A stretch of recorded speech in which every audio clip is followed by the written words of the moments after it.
Next, we have got SSX3. The SSX games are absolute quality. Tricky being my favourite though, that's on the PlayStation 2.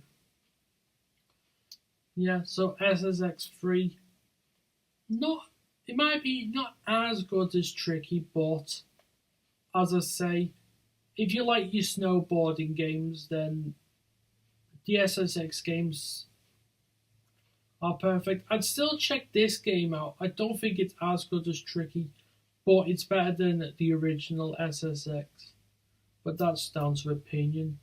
So yeah, there's the instruction manual and the disc in pretty mint condition.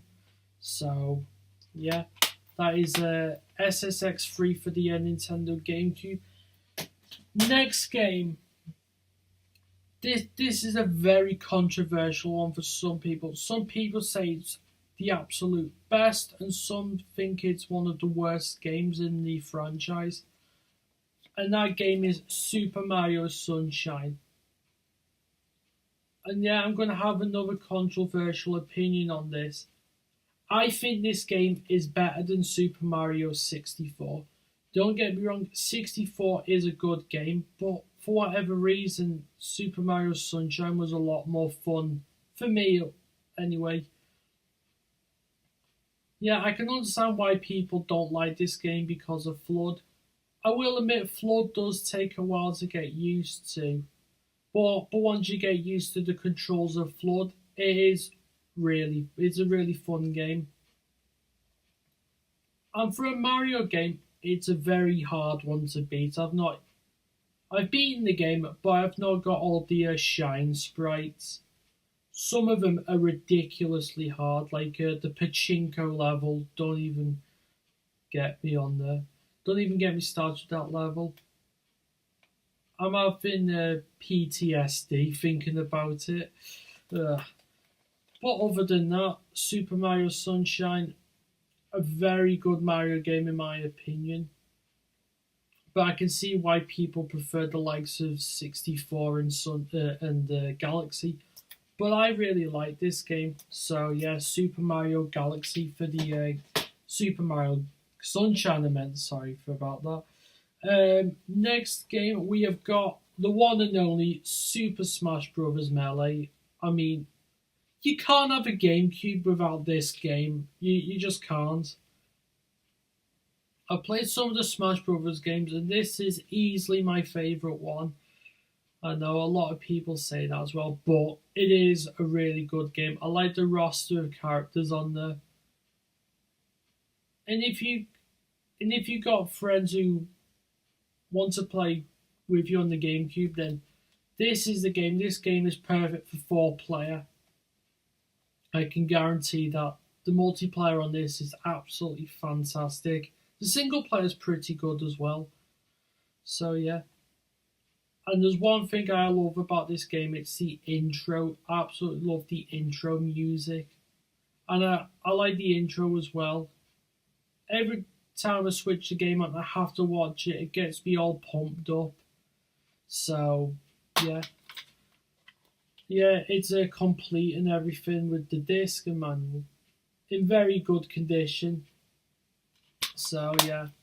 Super Smash Bros. Melee, one of the best games on the Nintendo GameCube. So, there we go.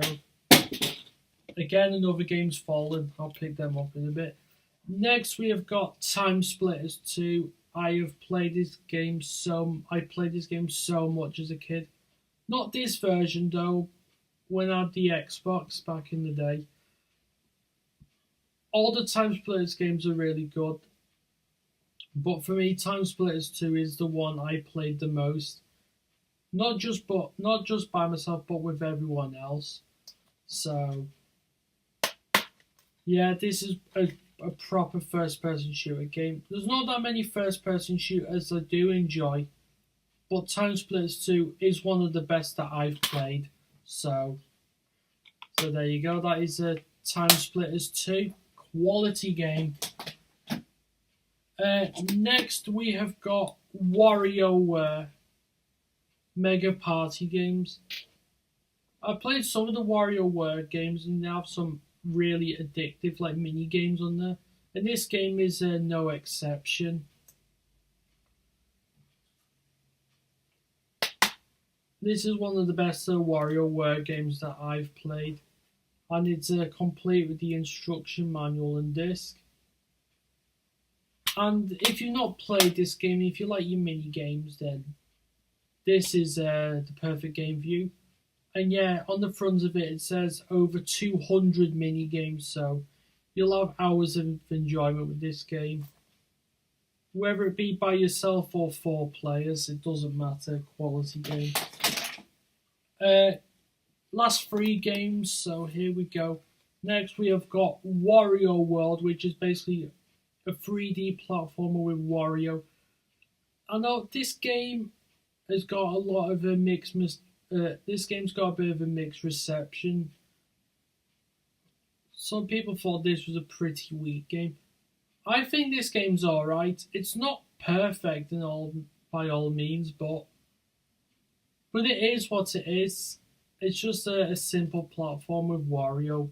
It's got all different kinds of power-ups as well.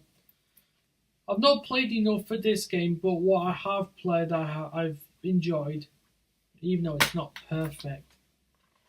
Again, this is a complete instruction manual in the disc, so there we go. That is Wario World for the Gamecube. Next, we have got WrestleMania 18. At this point, WrestleMania was still really entertaining. I think after WrestleMania 18, in my opinion, wrestling started to go downhill a bit. But back then, there was obviously, there were a lot of great wrestlers in this, like The Rock and The Undertaker, some quality wrestlers in this game. Yeah, oh yeah, Hulk Hogan, of course. I mean, this game is pretty fun. I've not spent too much time with it, but from what I've played, it's pretty good. And unfortunately, there is no instruction manual with this, but the disc works fine. So yeah, WrestleMania 18 or X8 as it says on there. Well, it's WrestleMania 18. Last but not least, it's not exactly a game, but it makes you play games. And this is the Game Boy Play, where of course you can play you can play Game Boy Advance games, Game Boy Color, and original Game Boy games with the adapter, which I do have. I've been playing Game Boy games on the big screen. It's incredible. I've got the Super Game Boy adapter for the Super Nintendo, which only plays original Game Boy games, but the Game Boy player is much better. Yeah, it's all there, so there we go. So that's it. That's the Game Boy player, and that's the last game for this collection. I hope you've enjoyed this video. Please like, comment, and subscribe for some more action. This is LFC Gamer here, and I'm signing out. Sayonara.